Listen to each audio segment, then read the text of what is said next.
حضرات گرامی، پچھلی ہماری ویڈیو کے اندر آپ نے یہ سماعت فرمایا ہوگا کہ اگر کوئی چیز جو آپ مانگ رہے ہیں وہ آپ کو نہیں مل رہی تو اس کی یہ بھی وجہ ہو سکتی ہے کہ وہ آپ کے حق میں بہتر نہیں۔ لیکن اگر کوئی بندہ کہتا ہے کہ مجھے ہر حال میں ہر مانگی ہوئی چیز چاہیے، تو اس کے لیے کیا طرز عمل ہے، وہ کس طریقے سے ہر مانگنے والی چیز حاصل کر سکتا ہے؟ تو یہ ایک وظیفہ نوٹ فرما لیں کہ جس کے ساتھ آپ کی ہر دعا قبول بھی ہوگی اور ہر مانگی ہوئی چیز آپ کو حاصل بھی ہوگی۔ اور وہ کون سا وظیفہ ہے، وہ کون سا طرز عمل ہے،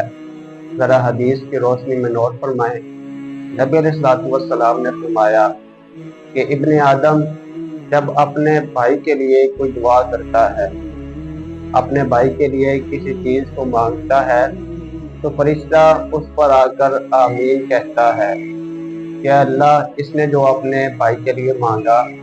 وہ اسے عطا فرما دے، اور اس کے بھائی کو تو عطا کر ہی صحیح لیکن وہ اس کو بھی دے دے۔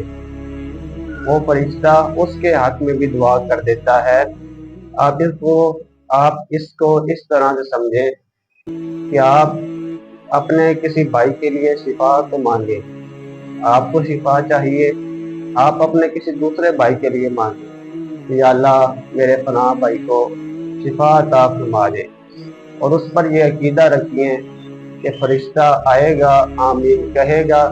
اور وہ آپ کے لیے بھی دعا کرے گا، کیونکہ ہمارا نبی علیہ الصلوۃ والسلام کے فرامین پر اپنے دیکھنے سے بھی زیادہ یقین اور اعتماد ہے کہ اگر ہم فرشتے کو اترتا دیکھیں،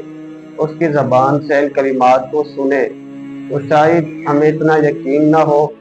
جتنا نبی علیہ الصلوۃ والسلام کے فرمان پر یقین ہے۔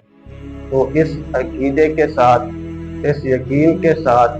آپ اپنے بھائی کے لیے دعا کرتے رہیں، انشاءاللہ اللہ رب العالمین وہ آپ کو ضرور عطا فرمائے گا۔